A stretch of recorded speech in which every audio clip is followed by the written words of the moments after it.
Hey, and welcome to the Python Bootcamp course.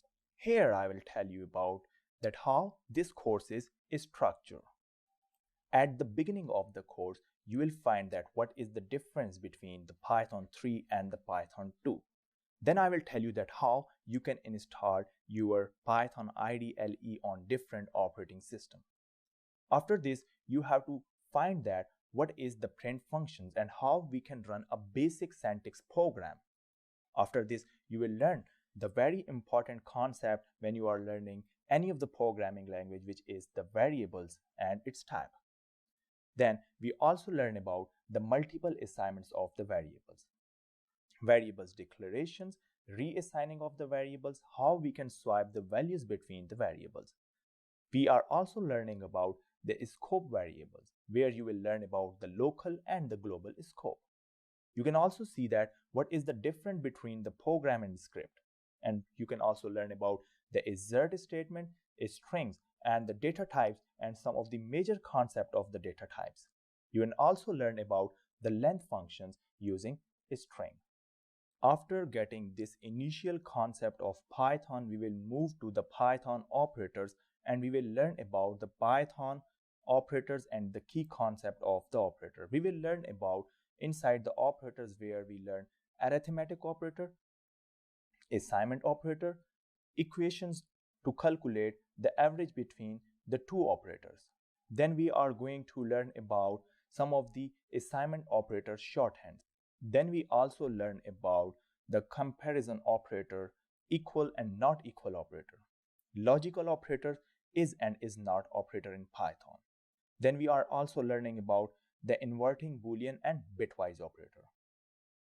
After finishing this concept, we will move to the decision-making concept in the Python, where we learn about the if statement, else statement, elif statement, nested if statement, for loop, and you can see that we also learn about the nested for loop. Then we learn about the while loop as well. Then we are running a Fibonacci series in Python, which is a very major concept when you are working with a decision making. After this, we will move to the functions in Python, where we learn about that how we can define a functions and how we can call a function. We also learn about that how the functions arguments and return versus print statement. We will learn about the nested functions and I will tell you that how you can import the Python module.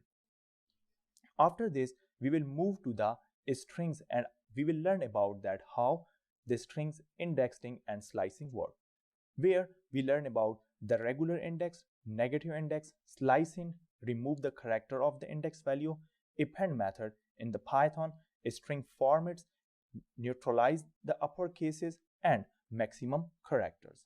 We will also learn about that how you can take a user input from the keyboard. After this, we will move to the collections in the Python and we will learn about that how the data structures work in the Python, and we will learn about the list, tuples, dictionaries, and sets in the Python. Inside this collection, we will learn about that how stack and queues are work in the Python. Then we will also learn about that how we can write our program literally and how we can write our program programmatically. Then we will learn about some of the concrete concept in the Python dictionary. Then we have also learned about the key and the value concept inside the dictionary. Then we are going to learn about the trees in the Python and we are running the nested loop using the list as well. After this, we are moving to the exception handling in Python. Inside exceptional handling, we will learn about that how the exceptions work, what is an exception handling, and how we can raise an exception. Then we are also learning about try except and finally exception. Then I will tell you the concept of the zero division error as well.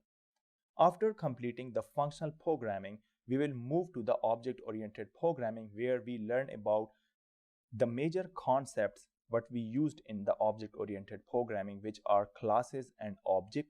Then we will create Python constructor, init method. Then we also create Python self parameters, After completing the basic concept in the object-oriented programming, we are going to learn about the key concept of the object-oriented programming language, which are inheritance, multi-level inheritance, and multiple inheritance, method overloading, polymorphism, and encapsulation. We also learn about an object-oriented section, which is the data abstraction, super keyword, and setter and the getter method. After teaching the object-oriented programming, I will teach you about the lambda function, dictionary comprehensions, map, filters, and reduce. Then I will teach you about the database programming in this course, where we learn about the two databases, which is SQLite and the MongoDB, which is a NoSQL database. In SQLite, I will teach you about that how you can create the database, how you can create the connection, and some of the CRUD models. Then I will teach you about the MongoDB in this course, where I will tell you that how you can install the MongoDB, then what is the overview on creating the database in the CMD files. I will also teach you that how you can create the collections and how you can insert the documents into your database, how you can find your records from your database. Then I will teach you that how you can find a selective record. After this, I will teach you that how you can update, delete, and limits the record. And at the last, I will teach you that how you can drop the entire collection.